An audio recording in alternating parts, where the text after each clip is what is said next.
최근 임대차 시장이 변화하면서 임대차 분쟁이 다시 사회적 이슈로 떠오르고 있습니다. 전세 사기, 보증금 미반환, 임대료 인상 등 다양한 갈등이 곳곳에서 발생하고 있는데요. 특히 금리 인상과 부동산 시장의 불확실성이 겹치면서 임차인과 임대인 모두 불안감을 느끼고 있습니다. 실제로 2023년 기준 임대차 관련 민사소송은 지난해 대비 15% 이상 증가했습니다. 이에 따라 정부도 임대차 보호 강화 대책과 상담 지원 확대 방안을 마련하고 있는데요. 오늘은 임대차 분쟁이 어떤 형태로 나타나고 실무에서는 어떻게 대응해야 하는지 구체적으로 살펴보겠습니다. 먼저 임대차 분쟁은 전세 계약 종료 시점에 임대인이 보증금 반환을 미루거나 임차인이 계약 기간 내 퇴거를 거부하는 사례가 흔히 발생합니다.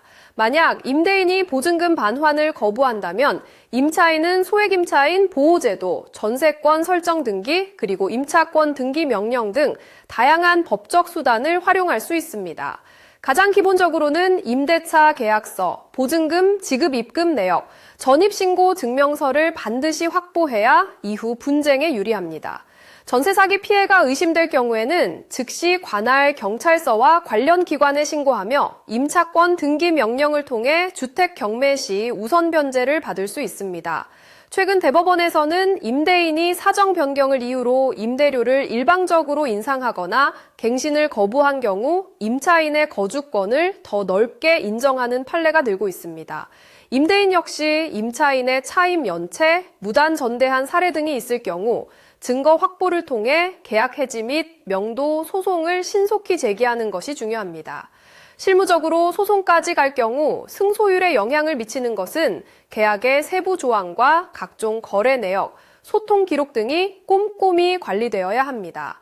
특히 전입신고와 확정일자는 임차 보증금 보호의 핵심 요소이며 이를 놓치면 보호받지 못할 위험이 존재합니다.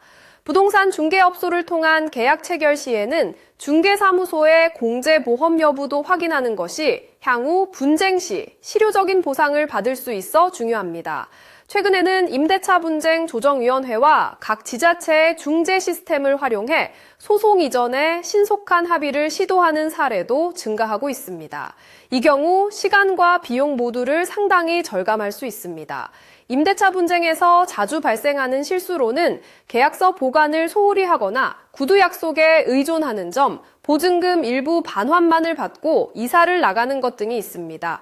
또 집주인과의 문자나 메시지 등 소통 기록을 알뜰히 저장하지 않아 나중에 증거 부족으로 불리해지는 경우도 많습니다.